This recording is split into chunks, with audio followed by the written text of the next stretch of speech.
పంటల్లో చీడపీడల నివారణకు పురుగు మందుల పిచికారీ ఒకటే పరిష్కారం కాదు. పురుగు కనపడిందే తడవుగా మందులు పిచికారీ చేస్తే పర్యావరణ కాలుష్యం పెరగడంతో పాటు రైతుకు సాగు ఖర్చు భారమై వ్యవసాయం గిట్టుబాటుగా ఉండదు. పంటలకు ప్రధాన శత్రువులు రసం పీల్చు పురుగులు, అలాగే కాండం తొలచు పురుగులు, కాయ తొలచు పురుగుల బెడద వల్ల రైతులు తీవ్ర కష్ట నష్టాలు ఎదుర్కొంటున్నారు. వీటిని సమగ్ర సస్యరక్షణ పద్ధతులతో సులభంగా అధిగమించవచ్చు. దీనిలో ఎన్నో రకాల పద్ధతులను శాస్త్రవేత్తలు రూపొందించారు. వాటిలో కొన్ని మీకోసం.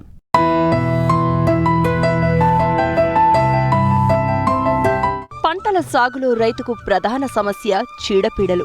వీటిని అదుపులో ఉంచేందుకు శక్తివంతమైన మందులను పదే పదే పిచికారీ చేయటం వల్ల పురుగులు వీటికి నిరోధక శక్తిని పెంచుకుని మరింతగా దాడి చేస్తున్నాయి. రసాయన మందుల వల్ల పంటకు మేలు చేసే మిత్ర పురుగులు నశించిపోతున్నాయి. దీనివల్ల రైతు అదుపు చేయలేని స్థితిలో పురుగులు దాడి చేస్తున్నాయి. అందువల్ల సమగ్ర సస్యరక్షణ విధానాల పట్ల రైతులు అవగాహన పెంచుకోవాలి. జీవించు జీవించనివ్వు అనేదే సమగ్ర సస్యరక్షణ యొక్క ముఖ్య ఉద్దేశం. పంటలో మిత్ర పురుగుల శాతం అధికంగా ఉన్నప్పుడు హానికారక పురుగుల సంఖ్య తగ్గిపోతుంది. దీనికి అనుగుణంగా రసాయనాలు అవసరం లేని అనేక విధానాలను శాస్త్రవేత్తలు రూపొందించారు. వీటిలో జిగురు పూసిన అట్టలు, లింగాకర్షక బుట్టలు, ఎర్ర పంటలు ఇలా అనేకం ఉన్నాయి. వీటి ద్వారా పురుగు ఉధృతిని తెలుసుకుని అవసరాన్ని బట్టి చర్యలు చేపట్టవచ్చు. తద్వారా రైతుకు సాగు ఖర్చు తగ్గుతుంది. పంటల్లో పసుపు రంగు అట్టలు పెట్టడం వలన రసం పీల్చే పురుగులైన తెల్లదోమ, పేనుబంక, దీపపు పురుగులను సమర్థంగా అరికట్టవచ్చు.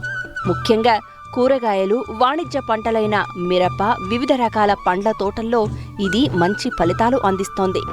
ఎకరాకు 10 నుండి 20 వరకు ఈ జిగురు పూసిన పసుపు రంగు అట్టలను పెట్టుకోవచ్చు.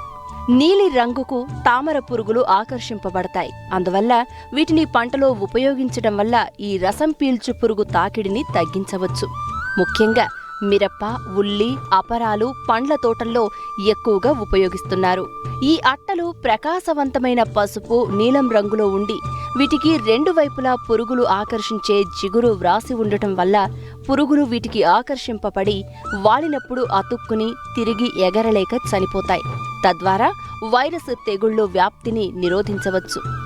ఈ జిగురు ఎరల వల్ల ముఖ్యంగా పంటల్లో ఎలాంటి రసం పీల్చే పురుగుల ఉధృతి ఎక్కువగా ఉందో గమనించి వాటిని అరికట్టడానికి ఎటువంటి చర్యలు చేపట్టాలో తెలుసుకోవచ్చు. ఈ పసుపు మరియు నీలిరంగు అట్టలను నారును పెంచే క్షేత్రాల్లో, పాలీహౌజ్లలో, షెడ్ నెట్లలో కూడా ఉపయోగించుకోవచ్చు. వీటిని కూరగాయ పంటల్లో 1 అడుగు ఎత్తులో కట్టి వేలాడదీయాలి. పంట ఎదుగుదలను బట్టి జిగురు ఎరలను మార్చుకోవాలి. అలాగే తోట పంటల్లో కొమ్మలకు లేదా చెట్ల మధ్యన వెలుతురు ఉన్న ప్రదేశంలో కర్రకు కట్టి వేలాడదీయడం ద్వారా వైరస్ తెగుళ్ల వ్యాప్తికి కారణమైన రసం పీల్చు పురుగులను తగ్గించవచ్చు. ఈ జిగురు అట్టలు ఎకరానికి 10 నుండి 12 అట్టలు సరిపోతాయి. వీటి యొక్క ధర ఒక్కొక్కటి 15 రూపాయలు ఉంటుంది. ఖర్చు ఎక్కువ అవుతుంది అనుకుంటే నిర్దేశించిన రంగు అట్టాలకు ఆముదం పూసి వాడుకోవచ్చు. వరి, పత్తి, మొక్కజొన్న, కూరగాయ పంటలకు హానికరమైన కాయ తొలుచు పురుగులు, కాండం తొలిచే పురుగుల నుండి పంటను కాపాడేందుకు క్రిమి సంహారక మందుల పరిష్కారం ఒక్కటే కాదు. వీటి ఉనికిని లింగాకర్షక బుట్టల ద్వారా తెలుసుకోవచ్చు. ఎకరాకు 4 నుంచి 8 వరకు పెడితే వీటి ఉధృతిని అరికట్టవచ్చు. లింగాకర్షక బుట్టలోని ల్యూర్కు మగ పురుగులు ఆకర్షింపబడి బుట్టలో పడిపోతాయి. దీనివల్ల వీటి సంతానోత్పత్తి తగ్గిపోతుంది. ఈ లింగాకర్షక బుట్టలను అన్ని పంటలకు వినియోగించుకున్నట్లయితే క్రమేపీ పురుగుల ఉధృతి తగ్గించుకోవచ్చు. వీటి ద్వారా రసాయనిక పురుగు మందుల వాడకం తగ్గి రైతుకు ఖర్చు కలిసి వస్తుంది. ఆర్థిక ఫలితాలు పెరుగుతాయి. అందువల్ల సమగ్ర సస్యరక్షణ పద్ధతులపై ప్రతి రైతు అవగాహన పెంచుకోవాలి. రసం పీల్చు పురుగులు ఎక్కువగా ఉన్న మెట్ట పంటల్లో చేను చుట్టూ 2-3 వరుసలుగా జొన్న లేదా మొక్కజొన్న విత్తుకుంటే ఇవి రసం పీల్చు పురుగులు పంటపై వాలకుండా నిరోధకాలుగా పనిచేస్తాయి.